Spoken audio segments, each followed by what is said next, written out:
figured if I was sitting with my best friend on my couch, we would be chatting like this. So here we are. So I wanted to give you guys, I'll scooch in a little more here.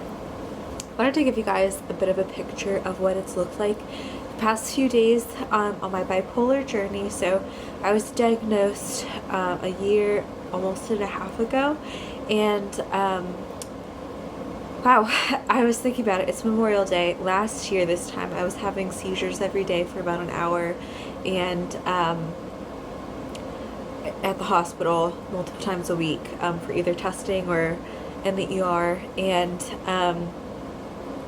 I haven't had a seizure. I've had one in the last month, which is great, and just less than 2 or 3 for the whole year, which is phenomenal. I got COVID last week, so I'm a little stuffy if you hear that, but I feel like I'm on a good spot with my medication, and I just wanted to chat a little bit here because I did not think stability was something that I could grasp, and to be here today, and I know it's the end of the long day and I've been sick all week, but I felt like it was so important for me to be honest here and say I did not think I would become this stable. So if you're watching this and you or a loved one is struggling to think that this can get better, it totally can. I was talking to my boyfriend about it today. We went for a walk outside, and we were just out there, and he had so much hope and faith that this would get better when I didn't. And that made a huge difference to just get through to the other side. And now, I had a little freak out yesterday because I was feeling emotional and I was worried that it was going to tumble, and it didn't. I was able to stop and say, okay, these feelings feel really intense right now. And they weren't even that bad, respectively, but in that moment I was worried that it was going to get worse, because when I struggle with bipolar and start to spiral downwards, it starts small. It starts as a foreign thought that pops into my head that makes me feel insecure, self-loathing, and then from there it starts to spiral into deeper, crazier, more degrading kinds of thoughts towards myself, and how I don't want people in the world to have me as a burden to be around, and so it's better off if I'm not here anymore, and it just so quickly just drops like that.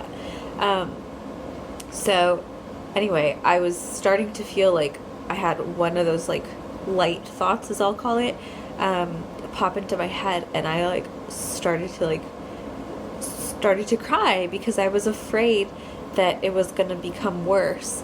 And I just want to say, even just as I'm saying it now, knowing that I was thinking that it was going to get worse should have been a sign of victory for me right there, because that's me recognizing what's happening. Whereas when the bipolar is taking over, that kind of rationale is not there. For the most part, it's not there. And so I just want to encourage you guys, there is a place of stability, and I was kind of having a little bit of an existential crisis where I was talking to him about it, and I was well, to what extent, because I just had a conversation with my psychiatrist, I was to what extent is it that I need that medication? Because everyone deals with some emotional things or upsetting things, or feels irritable because they need to maybe have a snack or didn't eat lunch or something, and that's why they're off. And to what extent do I need medication to help? To what extent is it things that I can control? Maybe I do need to have lunch set and be my grandma, who always has her breakfast, lunch, and dinner at a certain time, you know what I mean?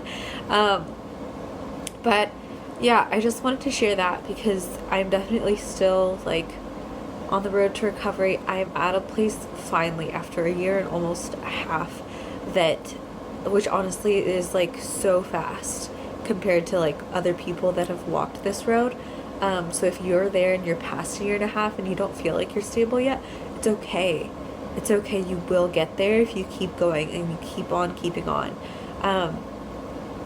You just have to make it through today, and then make it through the night, make it through the morning, and breathe. And just every time it's fresh, don't worry about how bad you feel about yesterday and the self-loathing that kind of can sneak up behind you from that.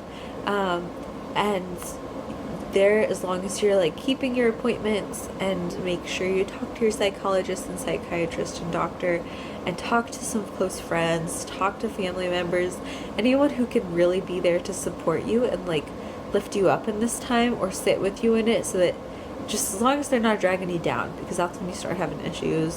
That's when I started having issues. But yeah, I encourage you guys that it'll get better. And I'm finally in a place where I feel like I'm stable, like from a medication standpoint, enough to like manage what happens now. So I can manage my sleep, I can manage what I eat, meal prep, which is why on this channel I really try to share with you guys what works for me, because not having that really throws a wrench in things more than it would for the like average person. So having those pieces that are steady and consistent are so key. So yeah, I think as a takeaway, I just want to hop on here and say thank you for watching. If you are somebody who has bipolar, please like this video, because I remember when I first started, there was nothing on YouTube with a bipolar person talking about what it was like. If you guys have questions, like leave them down in the comments.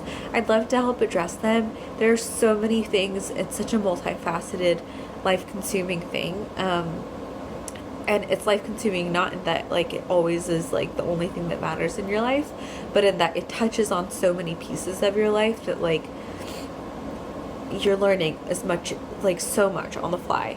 And if I can answer any of those questions for you guys, I know a few of you have reached out to me personally and on my Instagram page to ask questions. Like, I'm really happy to just give you my perspective. I'm not a doctor, I'm not a specialist, I am a lived experience person, and I just want it to be a little bit easier for the next person that comes along. So yeah, like this video if you're somebody who is a caregiver or has like a family member or a friend or a sibling or a significant other. Also like this page, and check out Families for Depression Awareness. They're a group that helps people who are loving those that have bipolar, and they have some really great resources and support systems that they can guide you towards too.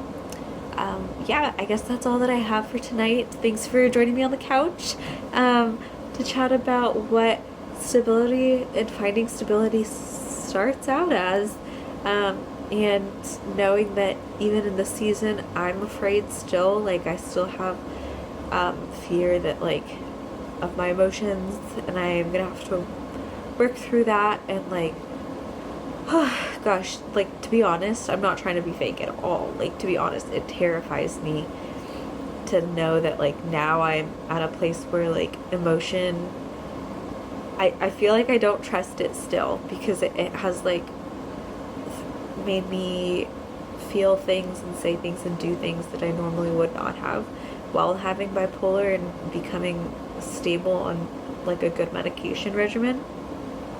And also knowing that emotion is part of the human experience, and how do I like navigate the ones that feel really negative, because I'm sure that they serve a purpose too, you know? But how do I know which ones are real? Are all emotions valid? I could go down this path, but for now we're gonna pump some brakes. I'm gonna have a cup of tea and just ease into the rest of the evening. But thank you again for joining me. I hope this is helpful to somebody out there. Yeah, that's all I've got. Bye, friends.